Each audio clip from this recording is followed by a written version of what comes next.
Alors aujourd'hui, on s'attaque à un monument du jeu vidéo, à savoir le plus gros échec commercial de Nintendo, le Virtual Boy. Donc cette petite machine équipée d'une manette assez originale, comme vous pouvez le voir ici, on en a rarement vu des comme ça.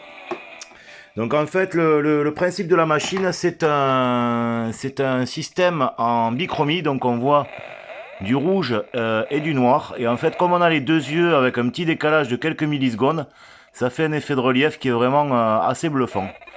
Donc là, à filmer, c'est vraiment pas évident. Donc je vais vous faire un petit gameplay via un... vous voyez, c'est sur les deux yeux. Je vais vous faire un petit gameplay via le grand écran, qui vous permettra de mieux cerner en fait comment ils ont su utiliser le, la profondeur et la 3D. Donc là, vous allez voir, c'est assez sympa. Donc on a bon, saut et une espèce de course pour taper les ennemis. Donc là, les espèces de petites grenouilles, avec un coup de poing, ça suffit. Et là, vous voyez en profondeur, en fait, on voit des briques avec des petites pièces. Et ça, en fait, je vais pouvoir y aller via des interfaces. Et pareil, les chauves-souris, vous voyez, elles viennent de loin. Donc, il faut les éviter. Et donc, l'effet de profondeur via le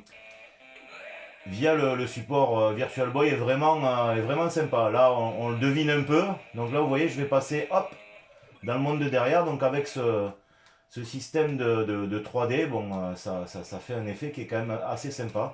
Alors cette console est sortie en 95, en plein changement entre les 16 bits et les 32 bits. Nintendo était en train de travailler sur sa Nintendo 64. Et pour sortir un truc avant les autres, ils ont appelé Gunpei Yokoi, qui est l'inventeur de la Game Boy et des Game Watch. Mais malheureusement, voilà, il a voulu revenir au basique comme il a toujours su faire. Mais c'était pas la bonne période, c'était un peu trop à l'avance. Ça donnait un peu des nausées aussi de rester tout le temps sur cet écran. Mais bon, c'est quand même supportable. Donc voilà, une console un peu trop en avance sur son temps, qui n'a pas marché assez au Japon, qui a fait moins d'1 million d'exemplaires vendus et qui n'est même pas sorti en Europe.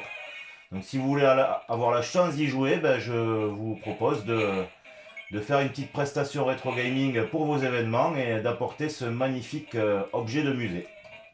Voilà pour aujourd'hui.